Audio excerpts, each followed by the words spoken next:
What if an ancient treasure, something humans have valued for millennia, held the key to solving one of our most urgent modern medical crises?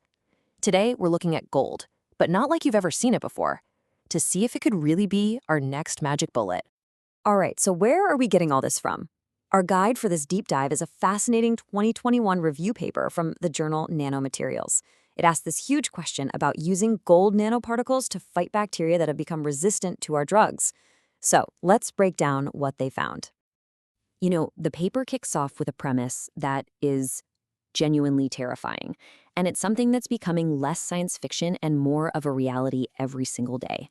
Just think about it. What if the antibiotics we all rely on simply stopped working?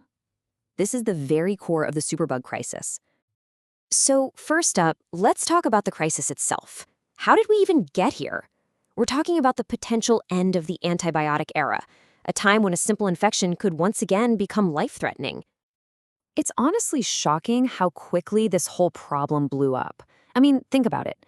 Penicillin resistance was already a thing people were worried about way back in the 1950s. Then, in 1961, the first true superbug, MRSA, was reported in the UK, and that was just a few years after new antibiotics were introduced. So while the bacteria were busy getting stronger, our innovation kind of stalled. Since the 1980s, that pipeline for new antibiotics has been drying up, leaving us in a really tough spot. So how are these superbugs actually pulling this off?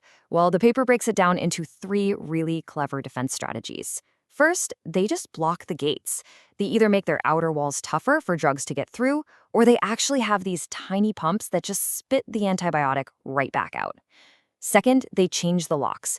The bacteria can mutate the part of the cell that the antibiotic is supposed to target, so the drug's key just doesn't fit anymore. And third, they literally disarm the weapon. They produce enzymes that degrade or change the antibiotic, making it completely useless. And this chart, wow, it just brilliantly illustrates the scale of this thing. This is data from Europe in 2019, and you can see that the biggest culprits are common bacteria. E. coli is behind almost half of these resistant infections, as aureus and K. pneumonia are right up there too. We're not talking about some rare, exotic bugs here. These are everyday bacteria that have learned how to be killers. So, with our traditional weapons failing us, where do we look for a solution? Well, as the paper suggests, the answer is surprisingly shiny. We're turning to this ancient treasure, gold, but we're completely reimagining it for the 21st century. Okay, first, we need to wrap our heads around what we're actually talking about here. Nanomaterials. These are particles that are incredibly tiny, like 1 to 100 nanometers wide. To give you some scale, a single human hair is about 80,000 nanometers thick.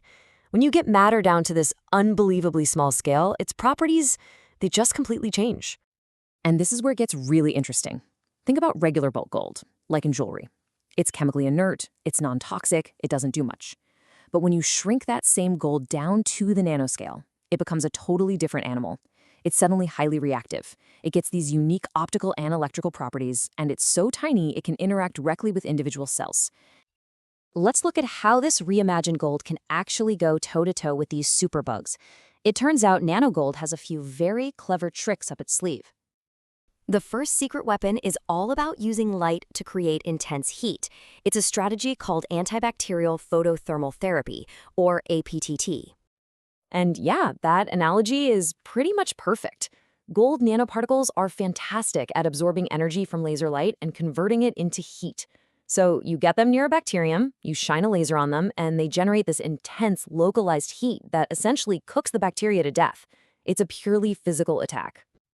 All right, the second strategy also uses light, but instead of creating heat, it creates a chemical attack. This one is called antibacterial photodynamic therapy, or APDT. So instead of heat, this method uses light to activate the nanoparticles, which causes them to produce these highly toxic molecules called reactive oxygen species, or ROS. Think of them as microscopic oxygen bombs that go off right next to the bacteria, damaging their membranes and their DNA beyond any hope of repair. But what makes this technology truly powerful, what could make it a real game changer, is that the nanogold doesn't have to fight alone. It's not just a weapon, it's a weapons platform. Researchers are basically using these gold nanoparticles as tiny delivery trucks. They can load them up with existing antibiotics to help sneak them past bacterial defenses. They can combine them with bacteriophages, which are viruses that hunt specific bacteria, or they can pair them with molecules that punch holes in bacterial membranes. It's a full-on, multi-pronged attack. And the results are just stunning. This quote from the paper is a perfect example. By attaching the antibiotic vancomycin to gold nanoparticles, researchers made it way more effective. They needed 16 times less antibiotic to stop a highly resistant superbug. That is a massive boost in power. So now we have to ask the most important question, right? This all sounds great for killing bacteria, but what about us? What does this stuff do to our own cells? Because with any powerful new medical technology, there is always a catch. The biggest hurdle for gold nanoparticles, as the paper points out, is this question of toxicity. And safety isn't a simple yes or no answer here. The toxicity of these particles depends on a whole bunch of factors that researchers are studying like crazy. The size and shape of the particles, the chemical coating they use to stabilize them, and of course, the dose. The ultimate goal is to find that perfect combination that is absolutely lethal to bacteria, but completely safe for our own cells. Okay, so after looking at all the incredible promise and the very real problems, let's circle all the way back to our original question. Could this really be the magic bullet we're looking for? Here's what it really all comes down to. Bacteria are masters of evolving defenses against chemical attacks. That's what antibiotics are. But it's much, much harder for them to evolve resistance to a purely physical attack, like being literally cooked by intense heat or having their cell wall ripped apart. And that right there is the fundamental advantage of nanogold. The research is incredibly promising, no doubt about it.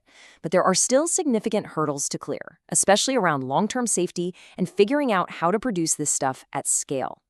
The journey from the lab to the clinic is always a long one. But the possibility is there, which leaves us with this one last tantalizing question. Will this ancient treasure actually become our newest medical miracle?